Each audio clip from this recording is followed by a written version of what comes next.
They just laid off 50 state employees in Indiana. 14 of them worked at the school for the deaf.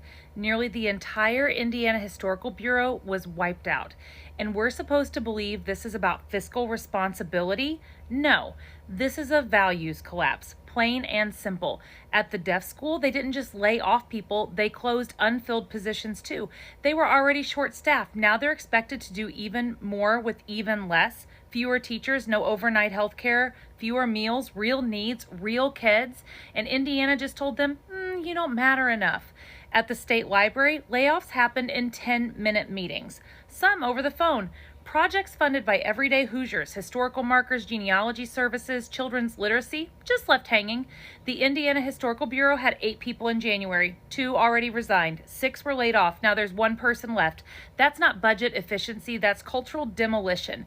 Meanwhile, Governor Braun gave himself, get this, look him up, a $90,000 raise, bumping his salary to $221,024.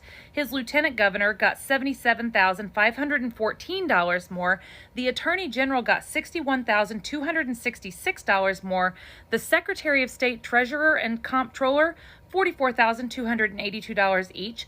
Then there are Braun's 8 cabinet secretaries. Each now makes $275,000, over $1 million more than before, just in raises.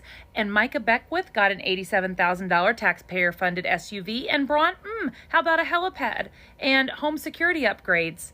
Also paid for by you so he could work remotely sometimes.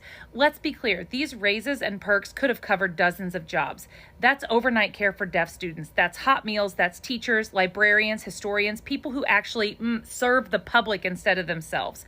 But instead of protecting them, this administration chose to protect themselves. This was never about saving money. This was avoidable, and they just didn't care to avoid it. You know who I keep thinking about?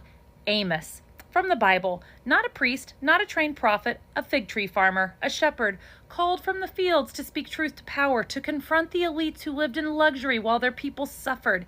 And they hated him for it. They told him to shut up and go home because Amos didn't come from power, and he refused to stay quiet. You lie on beds adorned with ivory, he said. You dine on choice lambs and fattened calves, he said. But you do not grieve over the ruin of Joseph. That's Amos chapter 6, Old Testament, in case New Testament Jesus is a little too woke for you.